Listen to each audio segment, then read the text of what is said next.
Hooray, Emily's speaking today! Yay! So we also have an all-female tech team as well, so the ladies are taking over.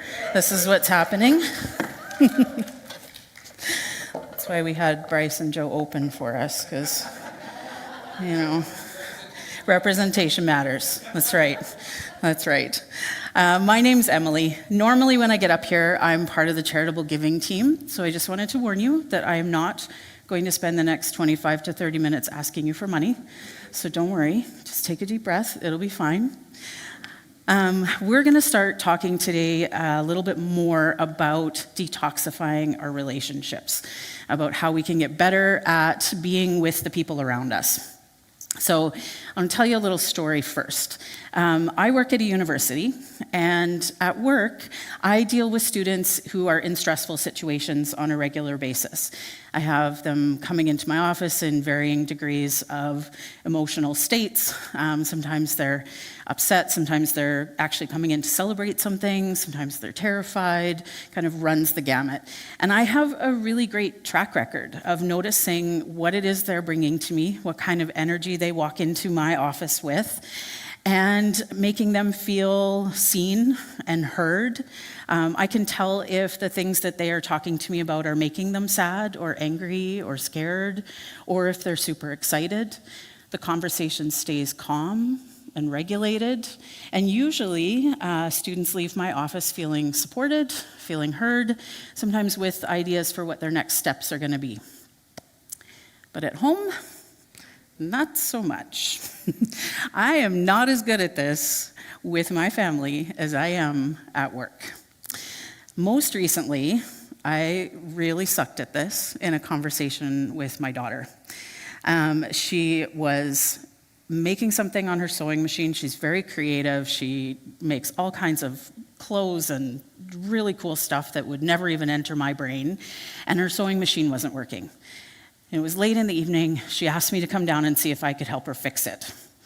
I was busy troubleshooting, making suggestions, really task-focused, right? Just kind of figuring out we're going to get this machine working. And I completely missed how our conversation was making her feel until everything blew up. It seemed to me that all of a sudden there was a whole lot of yelling, mostly me, and there was tears, her and me, and I found myself getting defensive and not responding well at all. So how on earth did it get this bad, this quick? I was blindsided in the moment, but I shouldn't have been. I went into the conversation thinking that it was about the sewing machine and that I was just there to fix a thing. I wasn't paying attention to how she was feeling as I was working towards this fix. And I missed an opportunity to respond to her well, and I made her feel invisible by not noticing her emotions. I'm sure you've been in a conversation with someone who has not seen you, where you are saying something and they're just responding the wrong way. They're taking the conversation in a direction that you didn't expect and is the opposite of what you need. And you may be left feeling like you're talking to a brick wall. You're like, are we even in the same room together right now? Unfortunately, this happens all the time. I'm sure you've felt invisible. And some bad news, I'm sure you've done this to others as well. To this point in our series about relationship detoxification, we have learned and talked about some of the sort of general ideas of the toxic behaviors that can make future you suffer. Now, Vince had an aged picture of himself up on the screen. I'm not going to give you that little tidbit of myself, so we're just going to have to imagine me older, imagine each of us older into the future. But we learned about how, the things that we do now are going to impact not only us, but all of our people as well as we move into the future. So we can't just keep pushing stuff off. right? We've learned about bids for connection last week. If you were here, you would have seen Vince and I kind of practice a little bit at the end. I threw him a couple curveballs, but he also had some really great examples of ways that we can bid for connection and respond to those bids. And we learned that we can either turn toward, turn against, or turn away from a bid. We want to be able to skillfully respond to bids so that future us can enjoy the fruits of that labor. So there is another way for us to do these conversations, a way that mothers and daughters can fix broken sewing machines without a fight, a way that you could respond to a friend that really gets underneath their words to get to what they're feeling, a way that you can make collaboration with your coworkers smoother and have people want to work with you if you're a people-y person and you want that. I know some people are not, so I just want to recognize that you don't have to go there if you don't want to. But it all comes down to noticing emotions. Luckily for us, there are lots of studies about how humans display emotions. We have got a book that we're looking at right now by a guy named John Gottman. It is called The Relationship Rescue. It's kind of what we're basing this series on. And Gottman's work is based on the research of a guy named Dr. Paul Ekman. So Paul Ekman was looking back at how do we display emotion, and is this something that we can look at to inform us about communication? So when I look back at we'll call it the sewing machine incident, I'm sure that my daughter said one thing to me, help me fix the machine, but I'm also certain that there was something else underneath that ask that was a whole lot more important, and that's the piece that I missed. I needed to see her and how she was feeling in that moment, and then we needed to work together on the fix. But I didn't notice that. So why do we run into this? Sometimes our words don't match our emotions. Maybe a friend tells you that they're fine, but they do it like this. Yeah, I'm fine, right? And you think, you're clearly lying to me. That's not the truth here, right? Or maybe your partner's telling you a story about something that happened at work, and you're getting angry on their behalf, but that's not matching their energy, not matching their emotion. You don't really know what's going on there. We even see a miscommunication like this happening in the Bible. This is not new. We have a woman named Hannah who is really, really devastated. She's very upset. She's gone to the temple to pray, and a priest named Eli sees her, and in her state, he thinks she's drunk. And he says to her, "How long are you going to stay drunk? Sober up." She says, "Sir, don't think I'm a bad person. I'm not drunk. I haven't been drinking, but I do feel miserable and terribly upset." Now, when we get it wrong, not everyone we encounter is going to tell us their feelings as clearly as Hannah does in this story. In fact, it's probably the opposite. We won't necessarily know that we have missed something until it all starts going wrong. So how do we figure it out? This comes back to Gottman and, previous to him, Ekman, these researchers who looked really closely at people. In the 1960s, Dr. Ekman established that certain facial expressions are universal and biologically innate. They are not culturally learned. There are 7 core emotional expressions that transcend geography, language, and culture.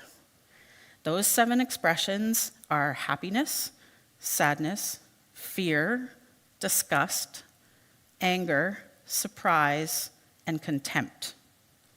Humans all over the globe make and understand facial expressions that communicate these emotions. So these facial expressions are also not new. If we look back to the Bible's account of creation, we even have a scene that describes Cain, who is Adam and Eve's son, being upset, and it shows on his face. We don't need to worry about what got him here. He's really upset, and the text describes the scene and says, "And it distressed Cain exceedingly, and he collapsed in countenance." Kind of old language, but if we update that language, our countenance is our facial expression. It's kind of what we're showing to the world. So Cain was really, really upset, and his face fell. Right? We know what that looks like. Why the long face, right? We can visualize what that looks like when someone's face falls, right? So this is back as old as time. These facial expressions, they are universally understood, and there is cultural influence that determines whether or not we are allowed to express particular emotions. The influence is also seen in relationships. You may show more anger to your partner than you do to your boss. You may show sadness only with those that you feel the safest with. When people think that they're being watched and there is a particular expectation in place, they will often correct very quickly and not let those emotions show on their face. But when we don't think anyone's watching, those emotional facial expressions come out very clearly. So, if we're all sort of correcting and masking these things, how on earth are we supposed to pick this up in the people that we're talking to? Well, Ekman also discovered that what he calls micro-expressions, these flashes of emotion that will come across your face that last sometimes less than a second, but that our brains are able to pick up those really quick flashes of emotion. It's like a leak. So this leak of true feeling, it happens to everyone, and it often happens unconsciously without us realizing it. So the way that Gottman uses the foundation of this work is to teach us how to be more effective communicators in our relationships when we notice the emotions that flash across the face of the person we're talking to. We can study these facial expressions. We can learn to recognize them. It does not always come easily. Even though it is biologically innate, that doesn't mean that it cannot be trained or that you should just assume that you already know it, okay? Sometimes it can feel strange to be studying someone's face. For some people, eye contact is really difficult. For others, most of us actually, it's hard to look somebody directly in the face when you're having a difficult conversation. So it's not always easy to kind of learn how to pick up on these things. There is a story that John Gottman tells in his book of how when he was first learning about these facial expressions and how each of them displays on the face, he was staring at his partner while she was talking, and she said to him, "Would you stop looking at my eyebrows?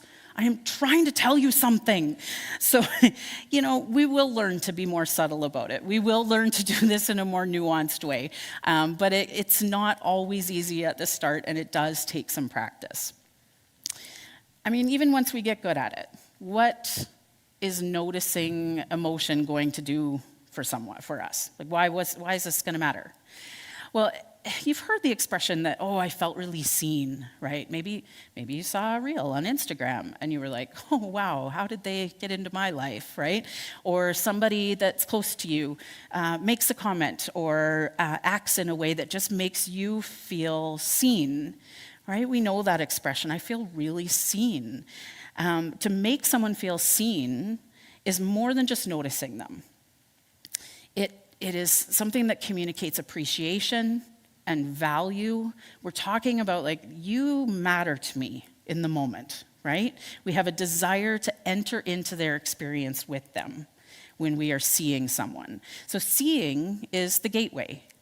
Once we see the emotion, we can lean into the emotion of the conversation. And when we lean into the emotion of the conversation, we become better communicators. When our response doesn't match the emotion, the people that we're communicating with can feel invisible. We lose effectiveness. It can result in defensiveness or withdrawing and a loss of connection. So pay attention.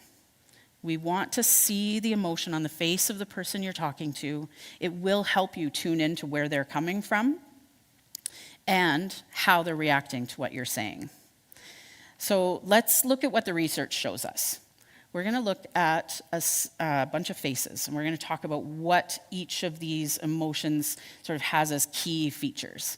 Okay, so these are clearly staged photos, right? We didn't just like randomly snap these on the street. So they've got some really good examples, right? They're a little bit exaggerated so that we can really see what's going on, right?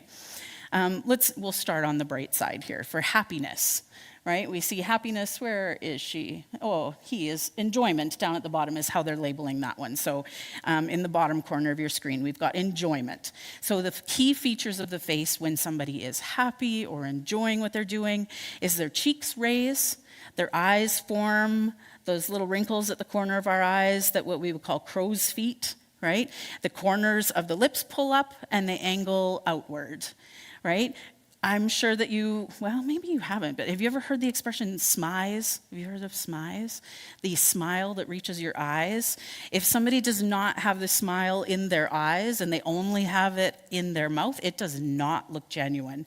And we can recognize that, right? We can look at someone and be like, you are faking it, right? So we want to watch the eyes for happiness. For sadness, you find the sad face up there. The inner corners of the eyebrows pull up, the eyelids droop, and the corners of our lips pull downward, right? Your jaw might slightly tremble or drop, but I think she's a really good example of sadness there. For fear, the eyebrows, again, this is why Gottman was staring at his partner's eyebrows. For fear, the eyebrows are raised and slightly pulled together. The upper eyelids are pulled up to expose the whites of the eyes. Sometimes the mouth is open, sometimes the lips are stretched tightly, but it's mostly about the eyes. In anger, just a slight difference. Instead of being pulled up, the eyebrows are pulled down and together. The eyelids are tensed, they're staring hard, the lips might be pressed tightly together or pulled back in a hard shape. In disgust, this one's got a really good tell, the nose wrinkles. Think of like, oh, that's disgusting, I just smelled something gross. Ugh, disgust. The nose wrinkles, the upper lip is raised, the cheeks raise and tighten the eyes a little bit. But the nose is your key for disgust. In contempt, one side of the mouth raises. It's the only facial expression that is asymmetric. Now, I don't mean to suggest we all have perfectly symmetrical faces, because we do not. We would all look very weird if we did. But this is the only emotional expression that actually doesn't happen bilaterally. So contempt is one side of the mouth. It's like a smirk, an asymmetrical smirk. In surprise, the eyebrows curve high and arch. We can kind of think of that almost cartoonish sort of surprise look, right? The upper eyelids widen. Sometimes the jaw drops. Sometimes the mouth is open, but even if it's not, the teeth usually part naturally, right? We've got kind of very open face for surprise. So those are our examples, okay? We're going to do a little bit of practice. There's a quiz if you want. We're just going to look at a few examples, but there's a quiz on Paul Ekman's website if you wanted to go look at it on your own later to kind of check out some more options. This is where we're going to get this quiz that we're going to do next, so we're going to make sure we point you in the right direction there. So paulekman.com/quizzes. That's where you want to go look if you want to see it. But we're going to do a little bit of practice here together, okay? So what we're going to do is we're going to look at a few faces, and then we are going to find the one that is not the expression that I'm asking you for, okay? Which one of these is not anger is what we're going to start with. So which one of these is not anger? You want to give me some thoughts, some ideas? What do you think? C, pretty easy one, right? We talked about that wrinkle of the nose for disgust. You got it. Anger is not showing in the nose. So yes, C is the one that is not angry, okay? There is no one single way that a face is going to look when displaying emotion, but the key features do stay the same, and they're going to help us learn. It's important to understand that every single one of us has a different neutral face, right? The key is watching for change when the emotion passes over someone's face. So you want to get to know the faces of the people closest to you, become an expert on them. And then you're going to know if your partner is actually angry or if they just have resting bitch face, right? And just to be clear, resting bitch face is not a gendered expression. Anybody can have the RBF, right? So we don't want to just look at somebody and assume that they're angry or sad or upset if that's actually just their face. They probably have to go through life saying, it's just my face all the time, right? So if they are your people, get to know that. Make sure that you know what they look like in their neutral state so that you can see the change. Okay, let's look at another one here. So which one of these is not sadness? B. B is absolutely not sadness. Any ideas of what it is? Fear? Yeah, fear is a great one. I picked a couple of the easiest bits out of the quiz for us so that we would have really great chances of success today. So I do encourage you to go online and check out the rest. Some of them are actually quite challenging, but you're right. That one is not sadness. That one is fear. So in order to communicate effectively, we need to mirror or match the emotion that's being shown. But it's not necessary to actually feel exactly what the other person is feeling. You can sit with someone in sadness without losing yourself in despair, or you can validate someone's anger without getting furious. This can take a lot of practice. Therapists and counselors actually spend quite a lot of time practicing how not to take on the emotions of their clients. And this is what I do well at work, is that there's some distance. Even though I care about the students that come into my office, they're not my people, right? So I can actually be a little bit more objective, and I'm not trying to carry their emotion. I can enter into it without it consuming me. Much harder with the people that are closest to us, right? Okay, so we've got one more, well, a couple more faces. So our next batch here, which one of these is not happy? A. Yep. And what is that one? What do you think that one is? You got it. It is contempt. And why do we think that one's contempt? What are we seeing? Yeah, the asymmetric. You guys are you are a quick study. So yes, that asymmetric smirk, contempt, right? So that one is not happy. So this isn't just about negative emotions. This isn't just about us noticing when someone's ticked off at us or, when they're afraid. This also can be about happy emotions. It is just as important to recognize happiness or enjoyment and celebrate with our people as it is to see that they're afraid and offer them comfort, right?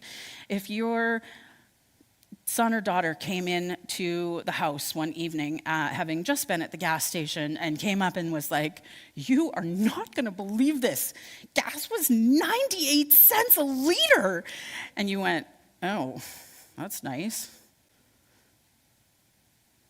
How would that feel? Like if you were excited, even about something kind of, I was going to say trivial, but gas prices aren't exactly trivial. They're kind of a good portion of our budgets, aren't they? But if you were excited about something, even something little, and you got whatever, or, "Oh, that's nice." When we think back to that bidding, would that feel like turning away from a bid or turning against a bid, or would that feel like turning toward a bid? Right? When our people are happy, we want to celebrate with them. If we are not feeling happy in the moment, we need to conjure up some happy so that we can celebrate with them. Let their happy be shared with you, right? Bring it in to that emotion so that you can join them there. Okay, we've got our last one here. Last one. Okay, so I want you to tell me, what emotion is this?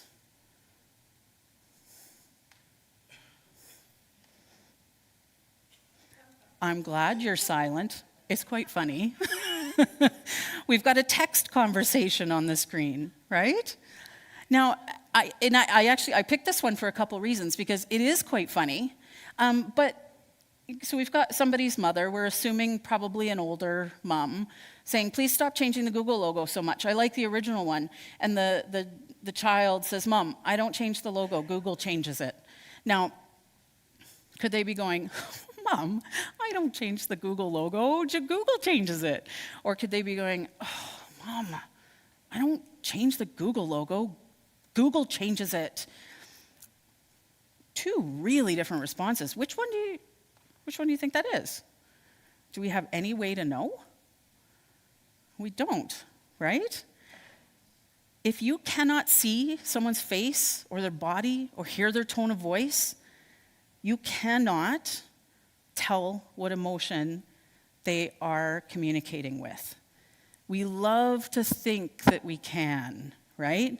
We read emotion into text messages and emails all the time. And even with emojis. Now, I had someone say, well, I put lots of emojis in because, then people will know. And I'm like, yes, you are absolutely helping. You're giving cues, right? But people interpret emojis differently. There's some that I use that I'm told only old people use it that way. So it happens, right? Apparently the thumbs up is passive aggressive. Who knew, right? Not me. I'm old enough that means like, yes, A-okay, we're good, right? You cannot guarantee how that is going to come across.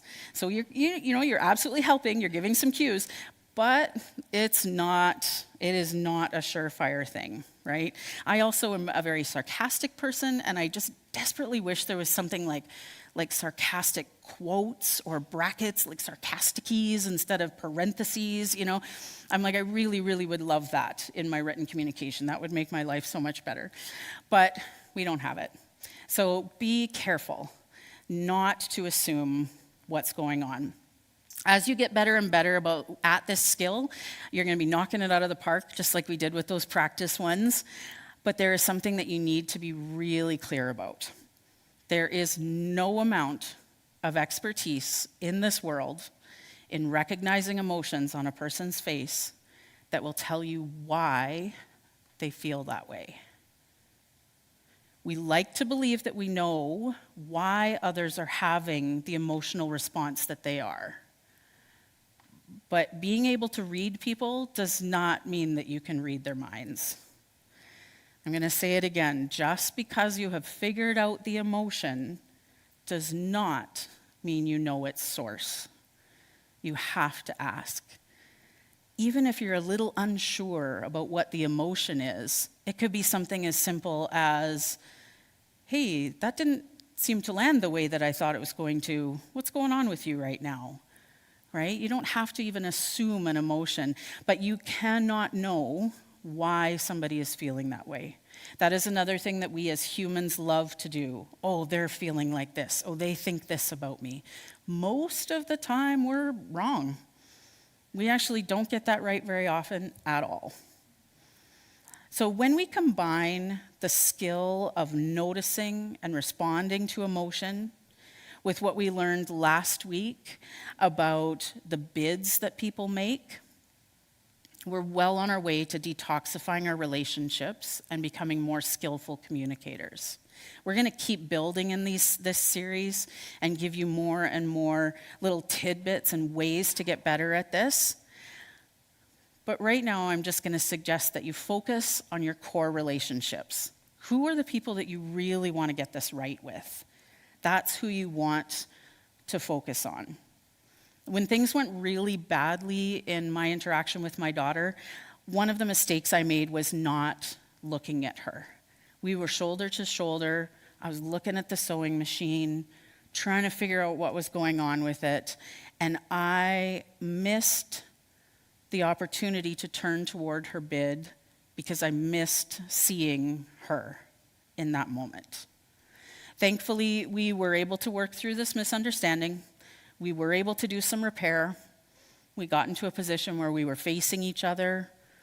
I made sure to take some time to notice the impact that my words were having on her. And I did my best to make sure that I didn't leave her feeling invisible at the end of the conversation. Do I wish that it wouldn't have happened? Of course. Would it have been better if it hadn't happened? Of course. But repair is possible, right? We can move forward from that because it's going to take practice to get this right. We want to use the skills that we learned today, notice the emotions that people are displaying, and use that information to turn toward their bids for connection. I encourage you to spend some time practicing. Check out the quizzes online. Some of them are quite funny. There's another quiz that I won't even tell you my results, but it's called Are You a Liar? That one was a fun one. So there's a whole bunch of other quizzes that you can find online that just look at this gamut of facial expressions. Check it out, see what's out there. You want to practice what we've learned so far. It does take some practice. With the goal of skillful communication, we want to be acting in ways that build and improved relationships. Your future self and the people that you walk into the future with will thank you if you do. All right. So I'm going to leave you with that quiz to go home with. If you're listening to the podcast or you're online, we're going to have that available in the show notes, in the YouTube comments under the video, so you can find that. But if you want to check it out, again, pauleckman.com/quizzes. And just remember the importance and the value of seeing the people in front of you. Thanks for coming today. Appreciate it.